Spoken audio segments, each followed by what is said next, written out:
setting. Others were using the software. In this case, a middle school student studying in a social studies class where they're studying Rapa Nui, the island off of South America, sometimes known as Easter Island. And he made his own SimCity-like game that was inspired by the culture and economy of Rapa Nui. So again, he was able to sort of create this simulated world where we could share his expertise, what he had learned about Rapa Nui, and then other people would also be able to go in and learn about it as part of this. Others were using the technology connected out to the physical world, not just staying on the screen, but being able to, in this case, connect it to different sensors, building things with Lego and different type of craft materials, and making your own interfaces to control the different games and stories on the screen.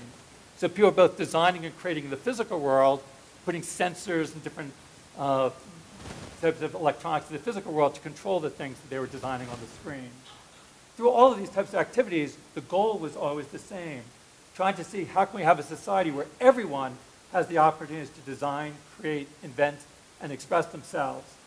And although I'd rather not have to wait for Sasha Obama to bring those in 2040, I think that we have the possibilities there today. And for me, the big change isn't going to come with the technology. Yes, there'll be more 3D, there'll be more of this, there'll be more of that. But for me, the most important thing is not the new technology. But right now, we're not taking full advantage of the technology that's out there today. So trying to make sure that we use the technology in a way that does lead to a society where everybody has opportunities to design, create, invent, express themselves, do the type of experiments that Alan was talking about, to design their own simulations, to understand the way the world is working, share their ideas with one another, have new forms of representation, to give a new way of understanding the workings of the world. So hopefully, we don't have to wait till 2040. We can start to do this today.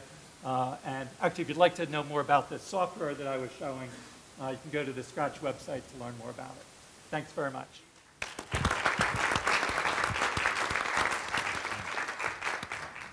Okay, I think we've got just a minute or two left. Alan, instead of me trying to defend some of the statements I made that the rest of the panel disagrees with, why don't we give you a chance to react if you've got any thoughts. I think it'll turn on its own. I turned it off because I was whispering to people. All right.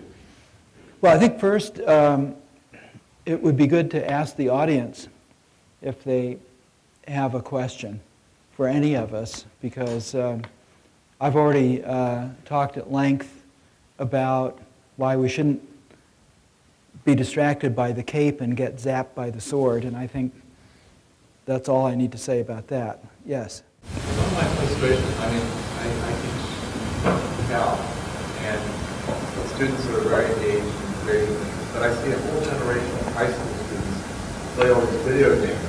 And I think there's some merit to video games. It would be great if you could boost their cognitive skills and create competition with things that not only do they compete, but they also learn skills and things. And I see a great potential there, but I don't see a lot of things happening in that space. Well, I think one thing to think about, and Vicky has undoubtedly studied it, but I was chief scientist of Atari in the early 80s. Mainly went there to see if I could get Seymour's logo stuff on the Atari, just a never-ending thing. But Seymour had a great phrase for the kind of stuff we've been talking about, that at one end of the spectrum of things that are fun to do is a thing called hard fun. Hard fun is learning how to play a real guitar rather than having the guitar played for you by somebody else.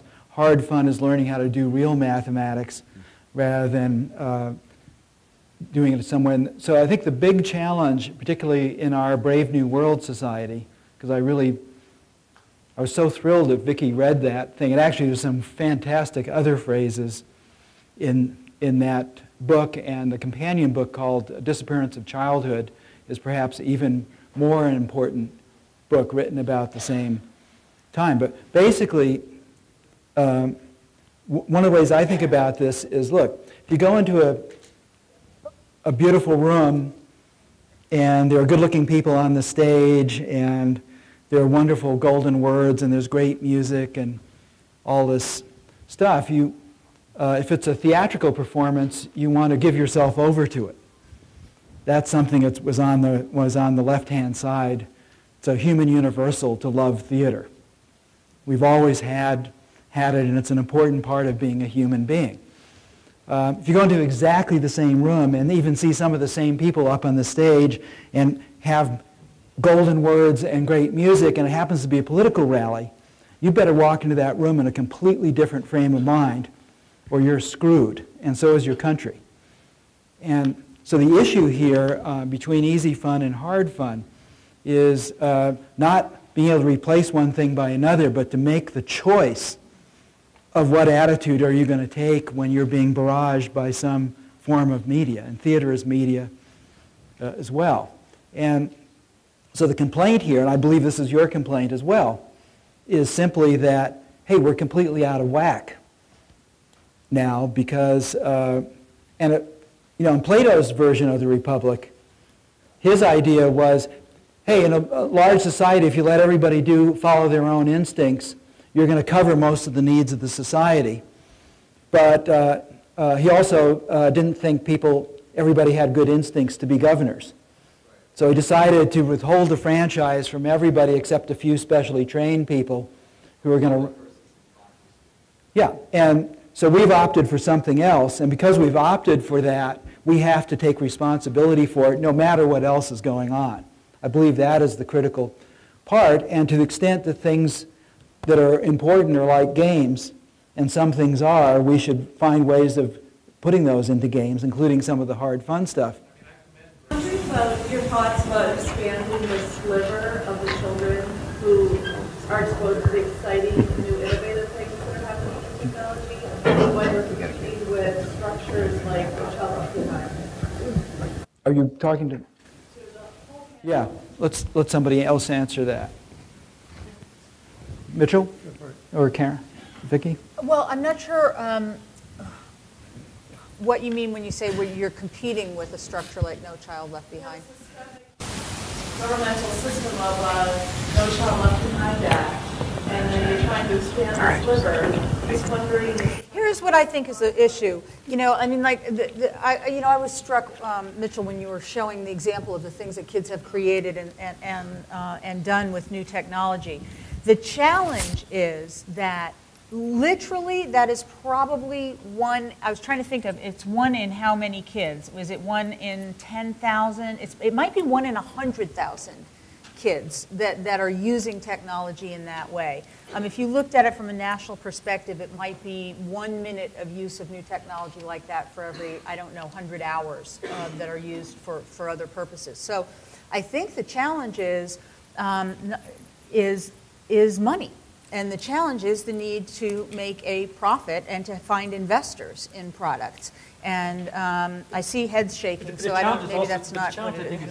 I'm sure it's part of it. The challenge is also the mindset of what people think education is about and what they value in education. Because, just to tell a story, someone mentioned, the robotic mindstorms kits. And again, sometimes they get used in good ways, sometimes not in good ways. But I was visiting a school in Singapore where I visited these kids, and they were doing great work with it. They were doing all types of creative, design with it and understanding what was going on and tackling different issues. And I asked the teacher, I said, this is great. I was really impressed with it. I said, I'm curious, how did you fit this in the school day? She looked at me like I was crazy. She said, we would never do this during the school day. This is only for after school. During the school day, they have to drill in their arithmetic lessons. And just the fact that, there was seen as something that was valuable, and I saw it, but there was no way it was ever going to be valued within the system there. It was just that there was an extra add-on. Yeah, I think this is a key thing. Let me ask the audience two questions. The first one is, anybody recall approximately how much we're spending per year in Iraq? 9 Yeah. trillion. 100 to, so that's about 8.5 billion a month. Okay, so second question, what is the annual budget of the National Science Foundation? No, it's better than that. It is 6 billion. So the National Science Foundation funds, with a few exceptions, most of the scientific research in this country and supports most of what's going on in universities.